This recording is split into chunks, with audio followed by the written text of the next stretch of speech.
Good afternoon, everyone. It's a good opportunity to remind everyone here that we've been having a good discussion about policy and what it's going to take to be secure in mineral supply for the U.S. and allied partners. But with all the policy, all the words, at the end of the day, it's going to be the mining companies, it's going to be the investors that actually will make the investment decisions to be here or somewhere else. I think we have a great lineup. We have three of the leading companies that are investing. Some have been here for a long time in the United States, some are coming in relatively recent, but they all have choices. I know all three of the companies. I know the people that are involved, their histories. They literally can be in Australia, they can be in Canada, they can be in Africa, they can be in Asia.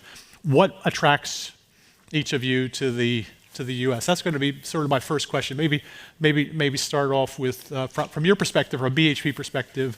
What brings you to North America besides legacy, and what attracts you here, and how does that influence your planning? So I'm the general manager for legacy assets. So we actually inherited a lot of mines through takeovers and mergers and acquisitions and those kind of things. So I look after 25 sites between Canada and the USA. So I'm here because we have legacy. And we're actually remediating and fixing things up, and we're actually showing what a mining company does when the profits have gone away. So I'm really proud, and our whole team is proud of all of the good things that we're trying to do in mining. But also, I think there's a huge opportunity here, and what we're excited about is a lot of our operations, and a lot of them are copper, closed down when the copper price was low. So hey, what's left? But also beyond that, what's left in the materials. So some of these tailings were deposited a long time ago. What's left in them? Can we clean them up? Can we get other products? So there's pretty exciting times ahead. I'm pretty excited. My geologist friends tell me that there's a lot of copper left in those properties. Yes. And that's good hunting ground. Yes. I'd be interested to see what happens. And the other part of it, I think we've had discussions over the course of the day that you could build a new mine for copper in the United States, but you still got to send the concentrate to China before you can actually use it again in the United States. So you had one of the biggest, I think it was the biggest smelter in the world, the Sommerville. I was actually general manager of the nearby smelter when that closed. Are you going to restart it? Or actually not restart it, are you going to rebuild something new in that site? So America has two smelters, copper smelters left, one in Salt Lake City and one in Globe in Arizona. And it's pretty sad, one of the mines there is shipping their concentrate to Mexico. So it's, if we want to put another smelter in, we need to be really serious about what we're going to do and be kind of honest about it. It'll take a little bit of money and a lot of permits and a lot of time and a lot of regulation around it. But if we want to get serious about it, we need to get serious about putting another smelter in. One last question about your business, and that is, you mentioned permits, and we all know how hard it is to permit for greenfield, but have you found it easier or more receptive for permitting at brownfield sites? So we've looked into, we've got one deposit that we're actually looking at to see if we can restart. And we've looked into the permits for that, and we think the permitting for that at a state level is 2 to 7 years, which is kind of a lot less than you hear 10 years. But if it goes to federal, that's going to be longer, and then you've got risk of litigation as well. So there's a lot of moving parts, but we're pretty excited that if we could get it up, we were going to be able to do a very good, responsible mining, and also benefit the community. So have that really great balance, and then really remediate it the way that we want. Thanks, Kate. Appreciate that. Now, Dominic, you're probably the newest of this, both in terms of your experience in the mining industry, but also Appian's experience in terms of being around compared to BHP or South 32. But that being said, you've been very successful in growing very rapidly in basically the future-facing metals, and including both in North America but elsewhere. But you have choices again. You are investing in Africa, you're investing in Asia, you've got investments all over, but you're choosing to invest in the United States too. What's driving that investment in the U.S.? What do you like about investing in the U.S.? What's attracting you? Is it the resource? Is it the access to markets? Is it the everyone loves mining, of course, in the United States? Or and also what frustrates you? What sort of stands in your way of getting what you want to get done?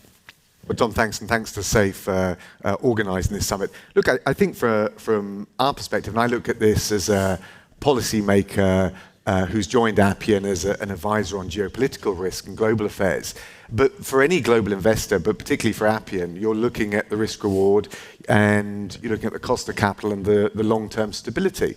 Obviously, the Inflation Reduction Act has had a strong pull, but those two basic parts of the equation, I think, stand come what may, whether it's the mining, whether it's the processing, the concentration. We've got examples of projects or investments like we mine the graphite in Brazil, we do the processing and concentration in Arizona, that feeds the EV market in North America. That end-to-end supply chain is something that we're very focused on. I think Appian has a USP in that place. But ultimately, it will come down to risk-reward, and that's the lens that we look at it through. Thank you. And again, in terms of looking forward, is it something that brings you into more investments in North America? I think there's two. What are the things you're looking for to make those calls? Look, there's all sorts of challenges with individual projects. There'll be permitting, there's jurisdictional issues, there's the EPA and the length of time it takes to get approval for things. But fundamentally, I think there's two things at the moment which are really exciting. One, obviously, is to the extent that the US is in the market, as it clearly is, for friendshoring, the development and expansion of the Mineral Security Partnership. Yep.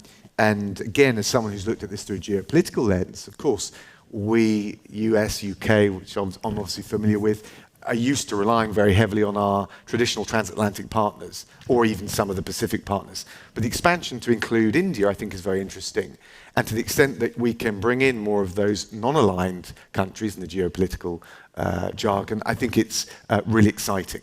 I mean, if Indonesia, Philippines, Peru, Brazil even could be coaxed in, I think the opportunity to do more of those things with high trust partners, including parts of it in the US, I think is very exciting. The second thing, and that brings me on to my own role in the Appian Safe partnership that we're forging and that we've just announced, is trying to get a better, more meaningful public-private partnership in this space. We've got, obviously, we're not a command economy like China. We cannot do things, or we're just not likely to plan over the same period of time. But we've also got lots of strengths and lots of comparative advantages. Our trade, our aid, our soft power. And if we can use all of that on the governmental side, that wrapper, if you like, and unlock the private sector investment with the ability which we would all hope, and I think all of the businesses in this room, to do business with greater integrity than, let's say, some of the other companies, state-controlled organizations we're talking about, that I think is a real game changer. So mining and metals, no different than lots of other areas in geopolitics, work best with coalitions of the willing, people that actually work together, that share common visions, share common goals, and get the job done. I think exactly right, but it's clusters of agile and like-minded high-trust partners. I lived through the Huawei 5G saga in the UK, and the answer, if you've got a high-risk vendor, as we did there, is to find a better pool of high-trust partners. But I do think we've got to look, as the MSP is doing, outside of the traditional transatlantic Pacific partners. And India is interesting because it's always been, if you like, the godfather of the non-aligned group. Indonesia is similar, Vietnam similar. So the more we can coax some of those in, I think the opportunities, not just to provide greater economic resilience, but also ultimately to shift the ultimate overall strategic balance. That's I think, the mission for the next 10 years. I'm going to get back to that, but Sure. maybe talk with Pat. Pat, you're running probably one of the more interesting of the new greenfield projects coming into the United States right now. It's got lots of different metals. All of them are going to end up in batteries, et cetera. But you've been around the block here in the U.S. before. You were before when South 32 and BHP were actually part and parcel. You were actually doing some of the work that Kate's now doing. So maybe in your different iterations in the U.S., maybe you could share some lessons. Of course, South 32, just like BHP, just like Appian, have choices. You could be investing in the U.S. or something else. What attracts you here, besides just the great geology, and what frustrates you? What would you like to see happen different? Yeah, no, thank you. And so maybe a little bit about the Hermosa project. So Hermosa is located about 60 miles southeast of Tucson. It is a true critical minerals project. We're the only advanced mine development that would produce as its primary product 2 critical minerals off the USGS list. So we have a zinc deposit and a manganese deposit. We just made a final investment decision about a month ago. Our board decided to move the zinc deposit into construction and full development for first production in early 2027, and made a commitment to $2.2 billion capital program to get to that point. That's a really important decision because it's a district play.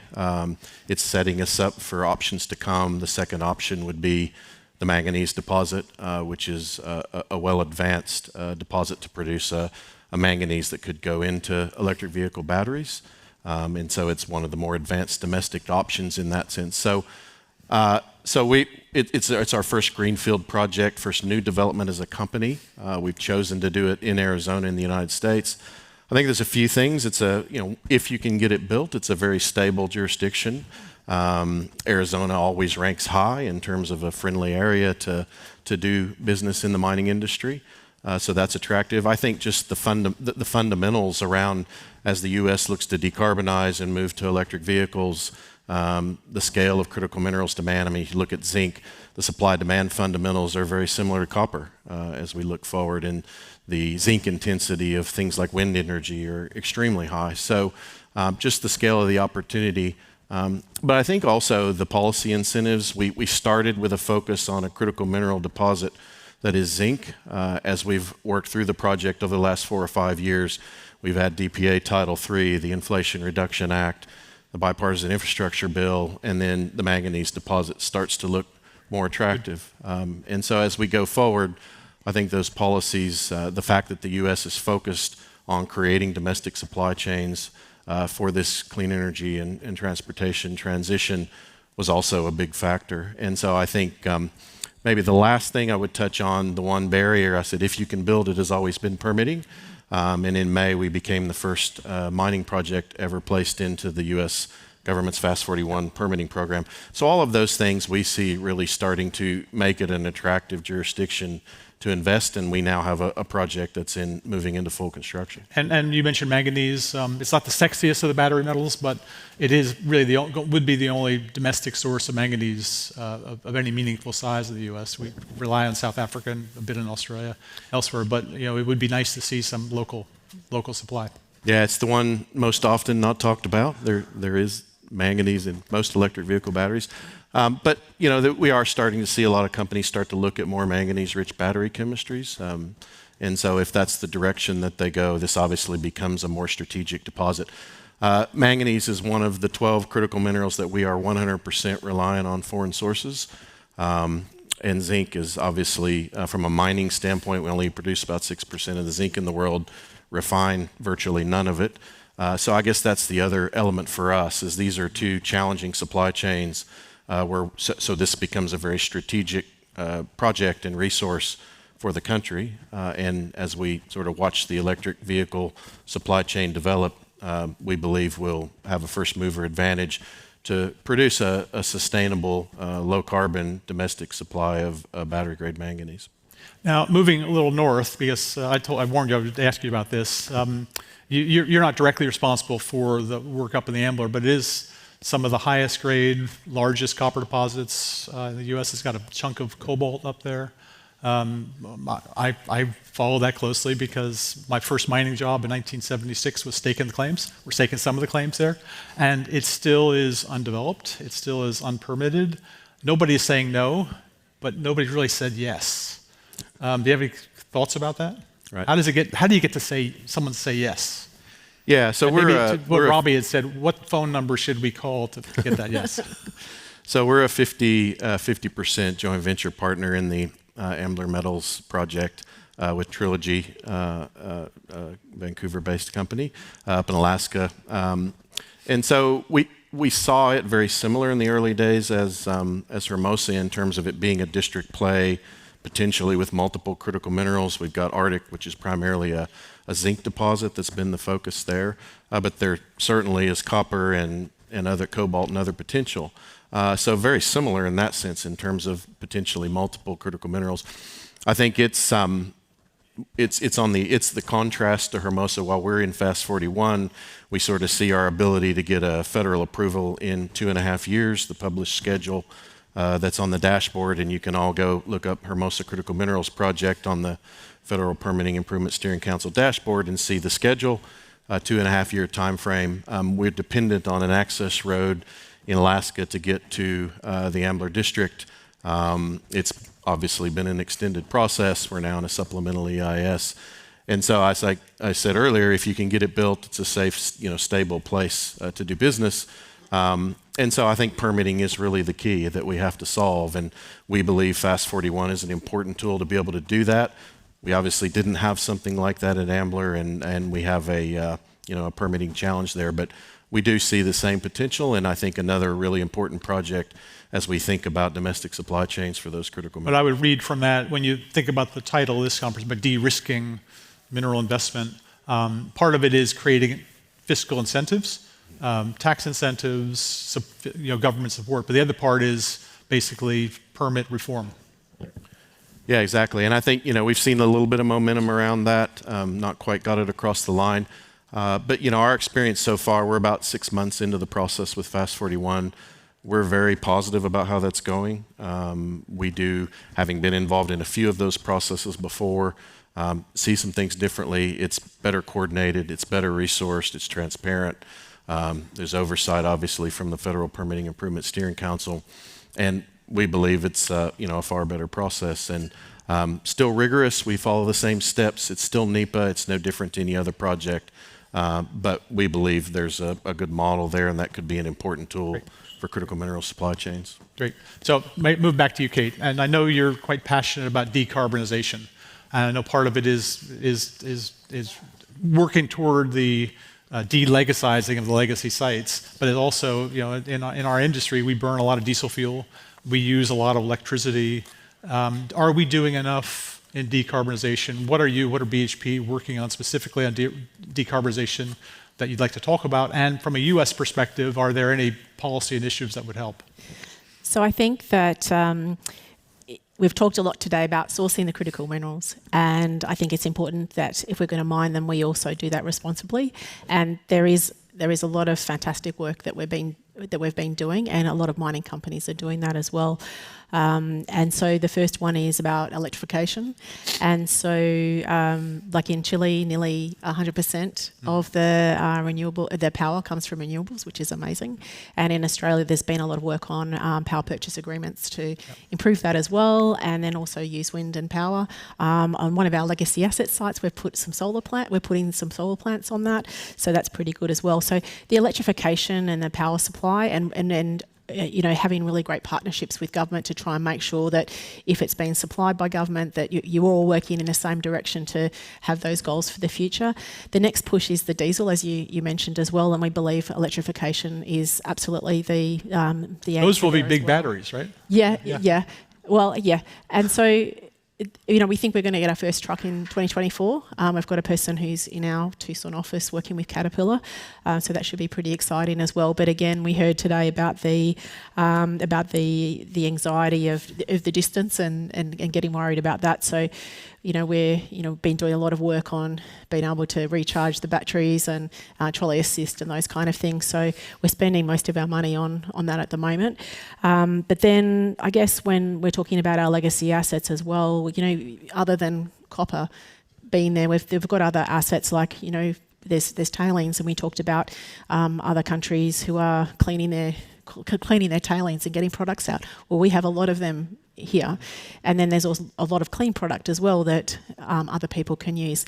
And then we've got land. So as I said, we've just signed some agreements to look at solar, but there's a lot of decarbonisation opportunities as well that we can contribute to the whole process. So I think it's really important to remember we're going to mine these critical minerals, and we're going to do it in a responsible way, and we need to sell that message as well. Thank you. Okay, Dominic, you mentioned the partnership that Appian has with SAFE. Maybe can you talk about that a little more? It's quite exciting, everything I've seen about it. I've talked with the SAFE people about it. Is it part of the race to the top? And what value add do you see out of it in terms of perhaps that partnership helping identify the projects that make the most sense, whether it's from a commercial perspective or with a sustainable perspective or a risk reduction perspective? Look, I think it's really exciting. It's part of the two elements that I mentioned, which would help shift the dial. And a lot of talk, I know this as a policymaker, about the link between business and government, particularly when you're talking about alliance and high trust partnerships and networks and all the rest of it. So I think the fact that SAFE, on behalf of the US government, is getting this group together with Appian, so you've got a group effectively of global investors who will provide advice. Thematically, it could be on the kind of issues that we were just hearing about, EPA, jurisdictional permitting, right the way through to geopolitical risk, and indeed geological issues. I've had to gem up on my geological understandings well beyond anything I'd expected. So I think providing some thematic advice, but the even more exciting bit comes, I think, when you've got a long list or a short list even of mines or prospects, and you want an investor view on the risk-reward matrix, and we have a scorecard, and others will want to refine it, but giving some advice to policymakers on what that lens looks like from an investor's point of view, and hopefully we then bridge the gap, and then we have more and more win-win situations, which is the goal. Okay, good. I think maybe talk about what of the initiatives for South 32, Pat, have actually been probably the most useful for you. I think you've seen Fast 41 being very useful, and maybe talk about it a little more and anything else that you see that helps you get your investments off the ground. Yeah, I mean, that was a big one. I think if we think about the NEPA process, we see probably 5 to 7 years. We see projects in excess of a decade or more in that process. So there's a bit of a predictability factor there that I think is really important as you contemplate. These are large, sort of long-dated investments, and so certainty around things like that is really important. I think the other one that we need to consider, obviously another thing that we're trying to achieve at Hermosa is really set a new standard for how we think about sustainability in a new greenfield mining project, low carbon, low water use intensity, small surface footprint, and so high ESG credentials, another really important part of doing business in a first world jurisdiction like the U.S. But as we move forward, we see the markets at times obviously reacting to short-term trends and being very optimizing around cost in the supply chain. Going forward, we have to think about sustainably produced products like the manganese in the EV battery supply chain from Hermosa, and think about how we value that in the supply chain. If we're going to effectively create sustainable long-term domestic supply chains in the U.S., sort of how we think about valuing that is going to be important going forward. These are not always going to be the sort of cheapest production of critical minerals. But if we want American standards for worker protections, environmental safeguards, and everything else that falls into that category, and think about how we lift up communities in the process. I mean, that's another thing that attracted South 32 to this project. We have a purpose that says if we, through sustainable natural resource development, improving people's lives for generations to come. So we really do have the opportunity in addressing some of these problematic supply chains like we have for manganese and zinc, to lift communities up in the process, set a new standard, show a new way for how we sustainably produce these critical minerals. But I think the real key part there is how do we value that in supply chain, and we're not quite there yet. Good. So, Kate, I don't have this question on my list, so but you'll nail it. I know you'll nail it. You've had a lot of experience in the U.S. You've had a lot of experience in Canada and a lot of experience in Australia. My own personal view is that Australia and Canada are heads and tails ahead of the U.S. on whether it's mining innovation, technology, capabilities, because frankly, it's a core part of the Australian and the Canadian economies, and we're still trying to get to be a rounding error in the U.S.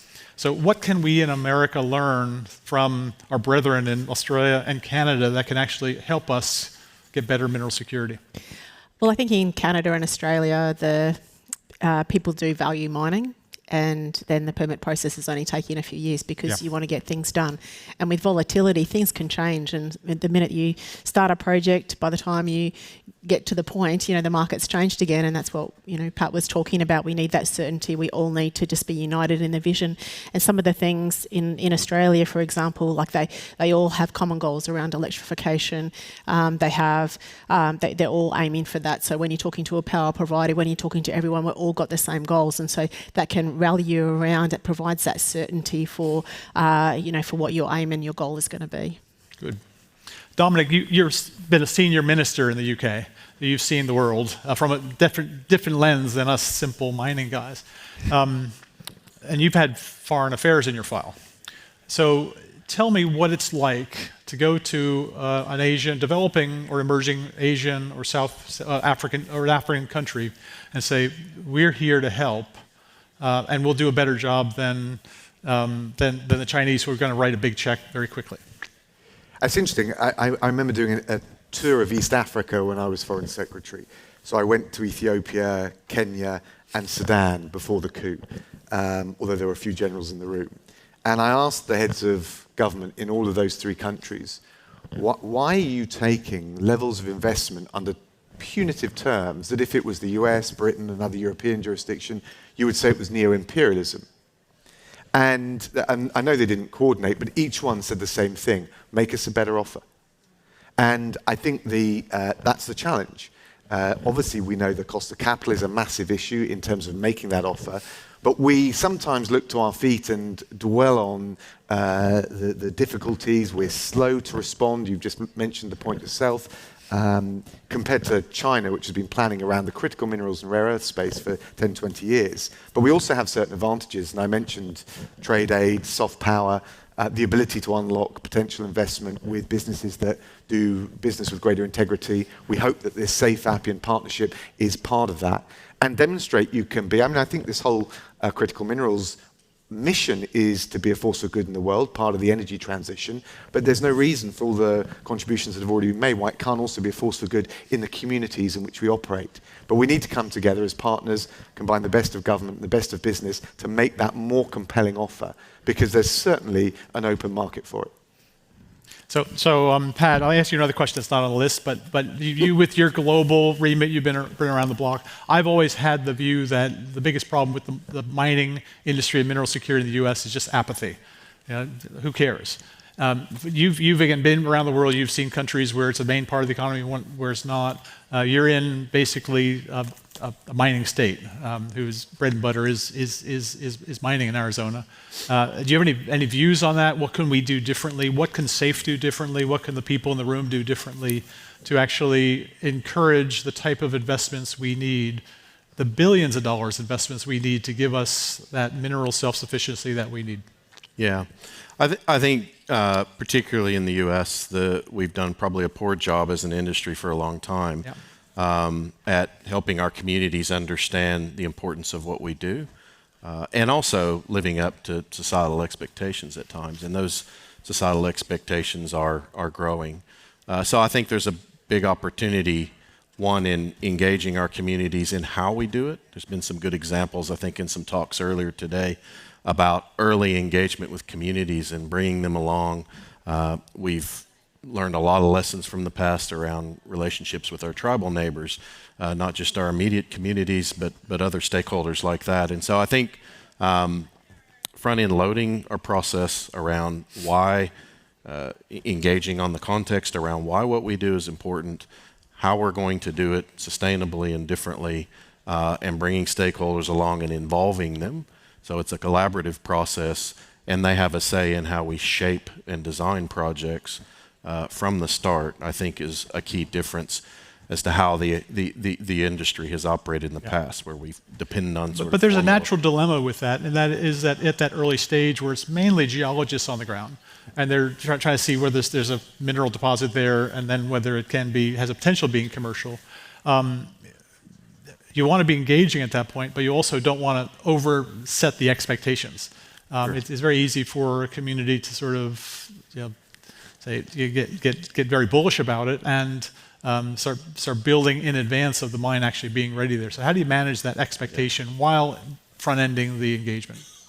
Well, I think to a degree the transparency actually helps. It's a partnership, and all parties sort of understand the key drivers and the roles that they play. But I think we've done a poor job at showing how the products we produce help society and help society advance and help lift up communities. And so I think involving them early provides that transparency, obviously without overpromising. But I do think at the end of the day, it pays a lot of dividends. And if we think about, we talk a lot about delays from the permitting process, but I think increasingly we have a lot of NIMBY concerns around mines, even when done really well to the highest standards. And I think so the social license is equally as important. And this is where we actually have to have a change social in how we license go to about operate it. is not a 51% vote in a democracy. It's not 99.99. We really don't actually know what that vote percentage is that gives you that social license to operate. That's still an evolving challenge we face in the industry. Thank you very much. I think we're right at 2 seconds. Appreciate that. Well done.